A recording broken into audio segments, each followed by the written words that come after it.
Ռոբերտ Քոչյանը հայտարարել է, որ ինքը չի հանգստանա, քանի դեռ չի հեռացրել այս իշխանություններին։ Շատ հետաքրքիր է, որովհետև երբ որ Հայաստանը հանգիստ է, Քոչարյանը անհանգիստ է։ Երբ որ Քոչյանը հանգիստ էր, Հայաստանն էր անհանգիստ։ Քոչյանը հանգիստ էր իր իշխանության ժամանակ, եւ մարդկանց այդ ժամանակ գնդակահարելով սպանում էին փողոցներում, ունեզրկում էին, թալանում էին։ Հիմա երբ Հայաստանը հանգիստ է, կա խաղաղություն, տնտեսությունը զարգանում է, մարդկանց ապագայի նկատմամբ հույս է առաջանում, Քոչարյանը անհանգիստ է։ Շատ խորհրդանշական է։ Առաջարկում եմ Քոչարյանին շարունակել լինել անհանգիստ, քանի դեռ ինքը անհանգիստ է, Հայաստանը հանգիստ է։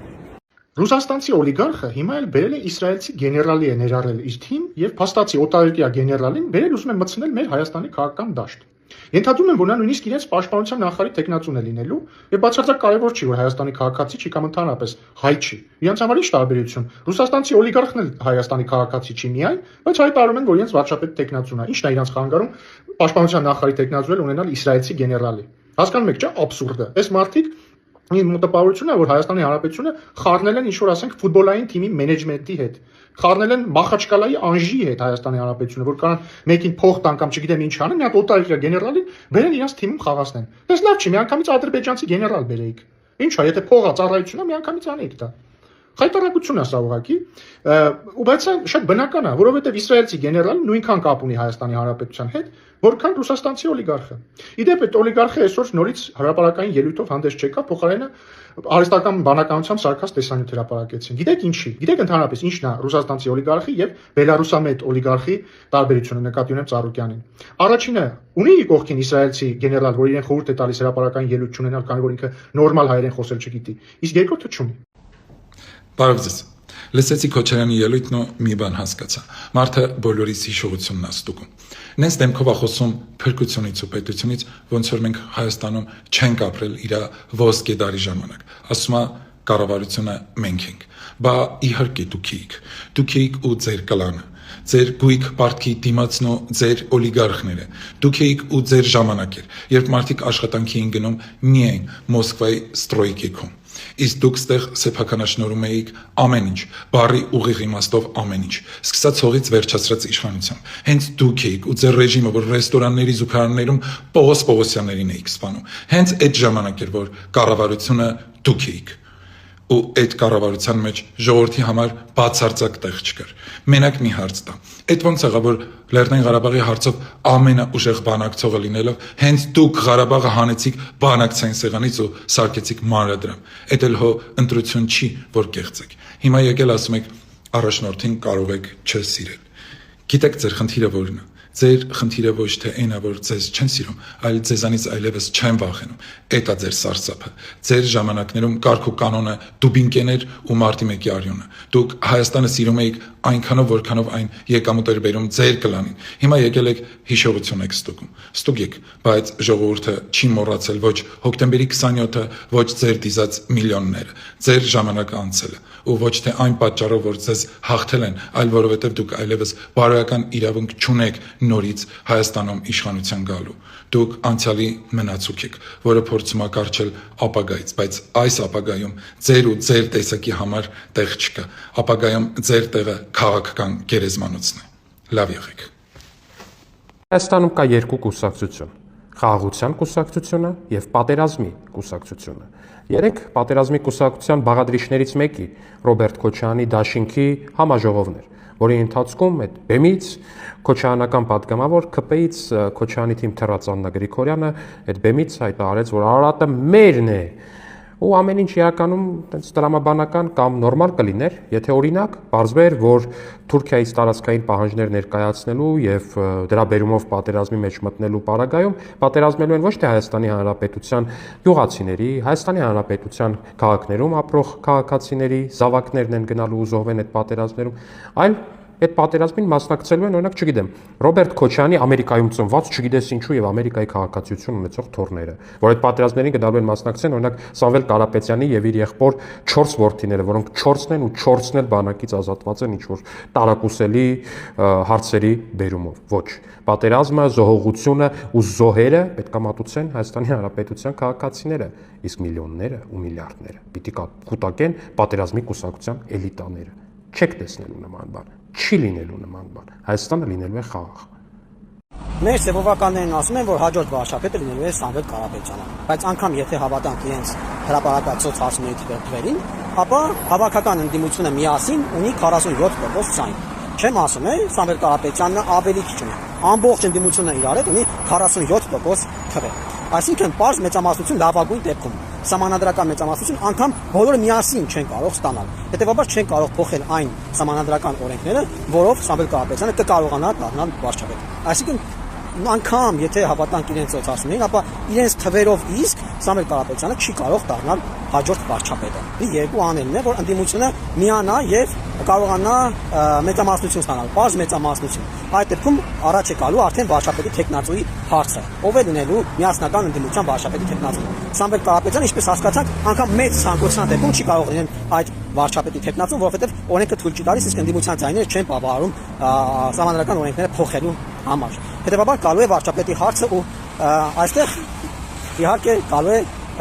մյուս ուժի առաջին համարի աստեղային ժամը կամ գուցե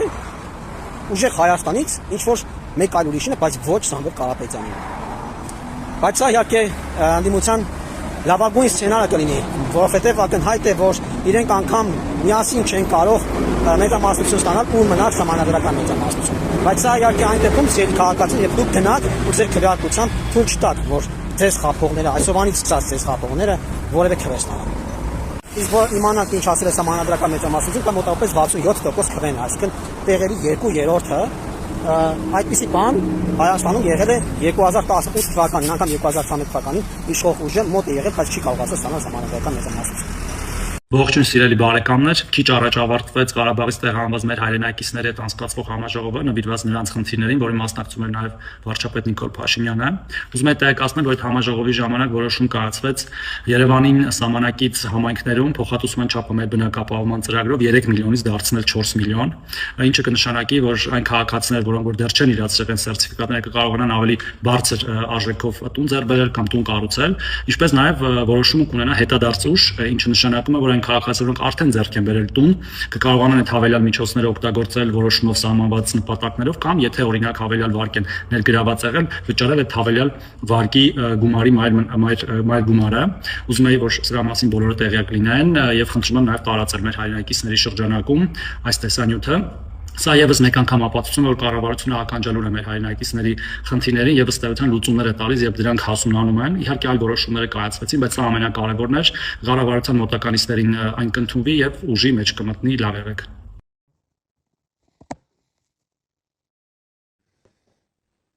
Շատ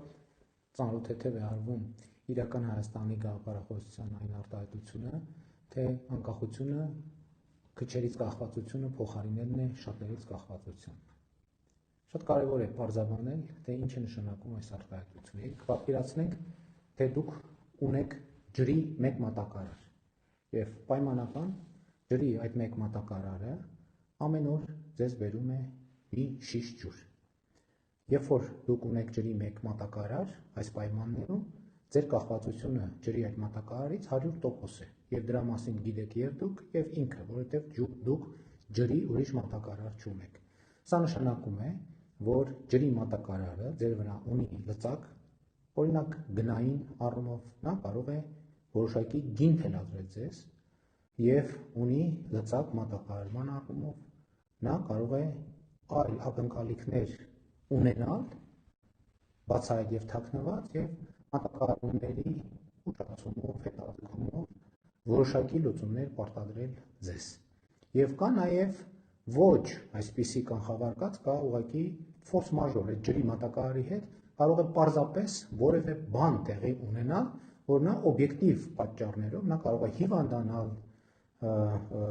նրա հետ կարող է տեղի ունենալ դժբախտ պատահար, նա կարող է որևէ տեղ հայտնվել անազատության մեջ եւ պարզապես տեսանալ չկարողանալ բերել այդ ջուրը եւ հետեւաբար քիչը մի հոգին տվյալ դեպքում առաջացնում է ձեզ համար 100%-անոց կախվածություն։ Եթե դուք ունեք երկու մատակարար, այս նույն իրադրություններում ձեր մանևրելու հնարավորությունը 50%-ով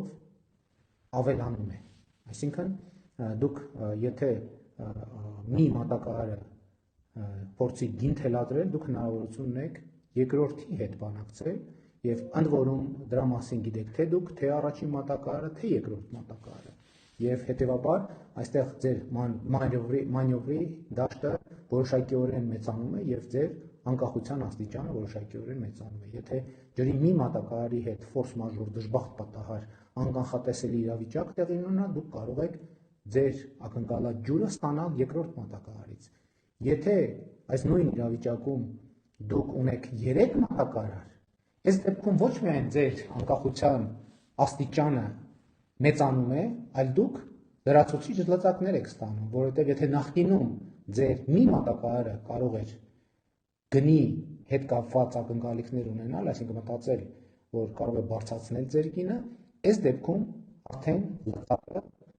ավելի հատվում է ձեր ձեռքում, որովհետև դուք կարող եք 3 մատակարարների հետ բանակցել գնի շուրջ, նրանց մոտ արկա այն մտավախությունը օգտագործելով, որ գուցե թե դուք որպես գնորդ հրաժարվեք իրենից եւ աշխատեք մյուսների հետ։ Եվ սա հետեւաբար ձեր անկախությունը էականորեն մեծացնում է։ Եվ այս բոլոր պարամետրերով ձեր անկախությունը առաջինը, գնային քաղաքականություն վարելու ձեր հնարավորությունը, երբ որ դուք ունեք ընտրություն, թե ում հետ աշխատել եւ ինչալոց ումից ինչքան ձեռքբերում իրականացնել եւ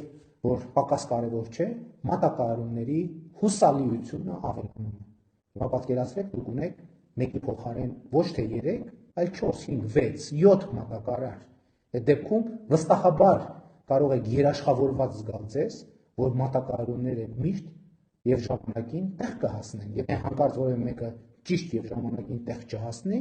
դուք կարող եք նրանից պարզապես հրաժարվել եւ մեկից հրաժարվելով ի ցույց մյուսների պարտադրել, որ նրանք իրենց պարտականությունները կատարեն պատշաճ ժամանակին ձեզ ամենահարմար գնով եւ ձեզ ամենահարմար որակով։ Ահա թե ինչու է անկախությունը քչերից կախվածությունը փոխարինելը շատերից կախվածությամբ։ Երբ դուք մի հոգուց եք կախված, դուք անկախ չեք։